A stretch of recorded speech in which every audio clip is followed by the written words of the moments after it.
Dans cette vidéo, on va voir ensemble quel autorépondeur choisir. Alors dans un premier temps, je vais te montrer 4 autorépondeurs, je vais te parler brièvement de ces 4 autorépondeurs, et ensuite je te parlerai de l'autorépondeur parmi les 4 que j'ai choisi et que je te recommande particulièrement. Donc parmi les 4, il y en a 4 que j'ai testé et 3 chez qui j'ai été client. Le seul chez qui je n'ai pas été client, c'est Aweber. Alors je t'en parle parce que beaucoup de blogueurs en font la promotion, certains en sont très contents, c'est très bien. Moi je l'ai vraiment testé il y a quelques années, j'ai pas du tout aimé.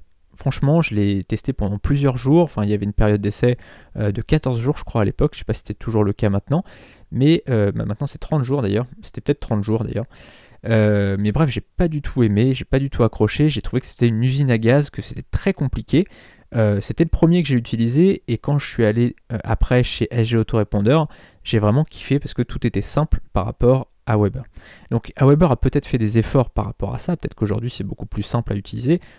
Tous les autorépondeurs font des efforts et c'est très bien, mais si tu commences aujourd'hui, si tu n'es pas trop familier avec l'anglais, si tu démarres, que tu n'es pas trop voilà, aussi familier avec l'informatique ou ce genre de choses, je te conseille pas forcément de te tourner vers Aweber.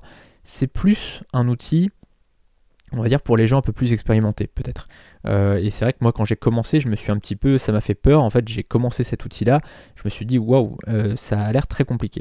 Et ensuite, derrière j'ai essayé SG Autorépondeur, je vais t'en parler juste après, c'est vrai que j'ai trouvé beaucoup plus simple, alors que finalement niveau ergonomie, c'est pas terrible SG Autorépondeur, mais c'est vrai qu'il était très bien par rapport à Aweber, parce que vraiment Aweber ça semblait être une usine à gaz, ça semblait très très compliqué à utiliser. Donc voilà, vraiment Aweber je te le conseille pas. Maintenant si tu veux tester, tu as 30 jours d'essai gratuit, donc autant tester si tu veux, tu peux très bien les tester tous et te faire une idée toi-même. Donc on va passer sur SG Autorépondeur, donc c'est le premier chez qui j'ai été. Alors le gros point fort de SG Autorépondeur, c'est qu'il est en français. Il a été créé en France, il est totalement en français et donc ça c'est vraiment le gros avantage. Le deuxième avantage, c'est qu'il y a des tarifs qui sont vraiment très très intéressants.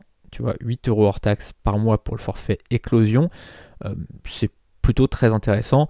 Le support est pas mal, même si là tu vois, support dédié prioritaire, ils mettent 1 étoile parce que forcément c'est l'offre de base. Mais moi c'était cette offre-là, je crois que j'avais au tout début, après j'étais peut-être passé sur l'essor, alors je crois que ça avait changé de prix, c'était peut-être pas ces prix-là au départ, enfin il y a quelques années, mais parce que je te parle de ça, moi SG Autorépondeur c'était en 2014 je crois que j'ai été chez eux, donc tu vois ça remonte un petit peu, mais en tout cas j'ai toujours été satisfait du service. Le seul inconvénient de SG Autorépondeur, c'est qu'il n'est pas compatible avec beaucoup d'outils anglophones.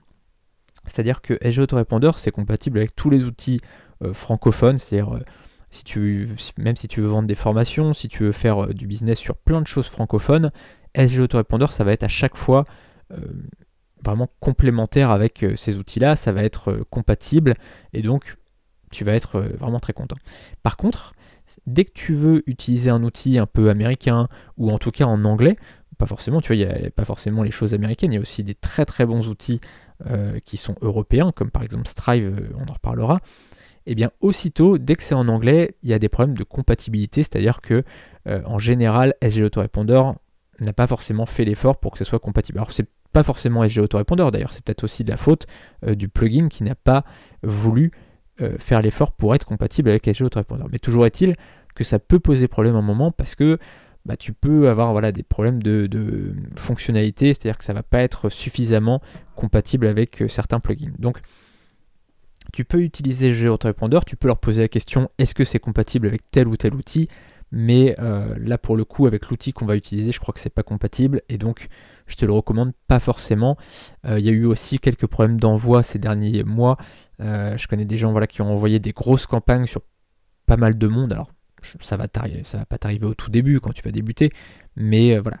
Du coup, c'est pas forcément celui que je te conseille, même si, encore une fois, c'est un très bon autorépondeur et je suis très content qu'en France, on arrive à faire des si bons autorépondeurs.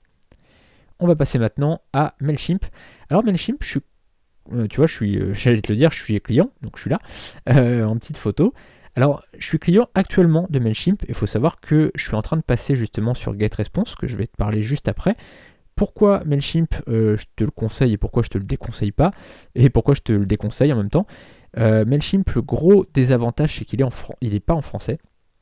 Ça, c'est quand même un gros désavantage parce que si aujourd'hui tu démarres, ça peut être un petit peu inquiétant parfois de ne pas voir ta langue maternelle. C'est-à-dire que non seulement tu démarres, tu sais pas forcément les termes de chaque truc, tu sais pas forcément où se trouve chaque chose.